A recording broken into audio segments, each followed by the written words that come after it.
ওরা একবারও এটা বলছে না ওই সেমিনার রুমের ভেতরে ধর্ষকরা কেন ধর্ষণ করলো, ধর্ষকদের বিরুদ্ধে একটা কথা বলছে না। হ্যাঁ, মেয়েটাকে দোষারোপ করে দিচ্ছে, মেয়েটা কেন গেল, আরে ধর্ষকরা কেন ধর্ষণ করলো সেটাও বলুক।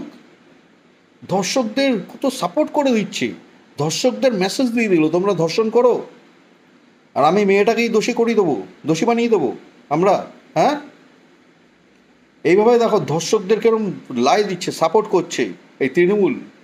তাই বলছি তৃণমূলকে তারাও, তৃণমূল হচ্ছে ধর্ষকের দল, একটা একটা জঙ্গিদের দল তৃণমূল। ঠিক আছে, এবারে মেয়েটাকেই দোষী বানিয়ে দিচ্ছে। একটা হসপিটালের মধ্যে একটা ধর্ষক ওখানে ঢুকলো কী করে, আর সেমিনার রুমে যাওয়ার পরেই মেয়েটাকে হত্যা করলো।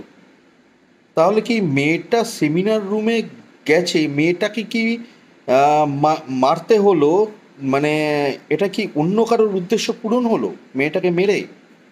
আমার তো মনে হচ্ছে সেটাই, সেই কারণেই মেয়েটাকে এরমভাবে ধর্ষণ করে খুন করা হলো। তাহলে মেয়েটা যে ওই সেমিনার রুমে গেল, এটা কিভাবে জানলো ধর্ষকটা? তার মানে মেয়েটা যে সেমিনার রুমে যাবে, আমার মনে হচ্ছে এটা ধর্ষককে কেউ খবর দিয়ে দিয়েছিল।